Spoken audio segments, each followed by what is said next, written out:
আজকে আমাদের কাছে প্রায় 3টে সাড়ে 3টের দিকে একটা ইনফরমেশন থাকে যে দুজন যুবক একটা সাদা রঙের গাড়ি দিয়ে তাদের কাছে কিছু ব্রাউন সুগার বা কিছু নার্কোটিক আইটেমস ওদের কাছে আছে।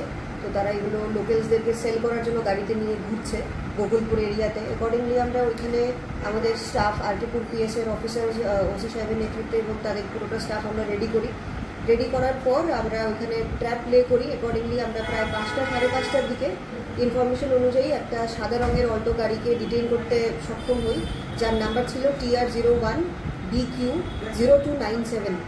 সেই গাড়িটিকে আটকিয়ে তারপর আমরা দুজনকে ডিটেইন করতে সক্ষম হই, যাদের নাম হলো যতন দেবনাথ এবং আরেকজনের নাম হলো মিঠুন চক্রবর্তী। দুজনেরই বাড়ি পূর্ব ধর্মনগর এরিয়াতে। তো তাদেরকে বডি সার্চ করে আমরা 3টে কেস ব্রাউন সুগার আমরা করতে পেরেছি, আমরা সার্চ করতে পেরেছি, যার কারেন্ট বাজার মূল্য হবে প্রায় 1.5 লক্ষ টাকা এবং ওজন হলো অ্যাপ্রক্সিমেটলি 36 গ্রামস। রিমান্ডের আবেদন করা হবে কি? হ্যাঁ, আমরা পুলিশ রিমান্ড চাইবো ওদের কাছে, যাতে করে আমরা জানতে পারি যে ওরা কোথায় থেকে এগুলো প্রকিউর করেছেন, আদার ডিটেলস। তাদের একজনের নাম হলো যতন দেবনাথ এবং আরেকজনের নাম হলো মিঠুন চক্রবর্তী। দুজনের বাড়ি পূর্ব ধর্মনগর এরিয়া, PS আরটিপুর।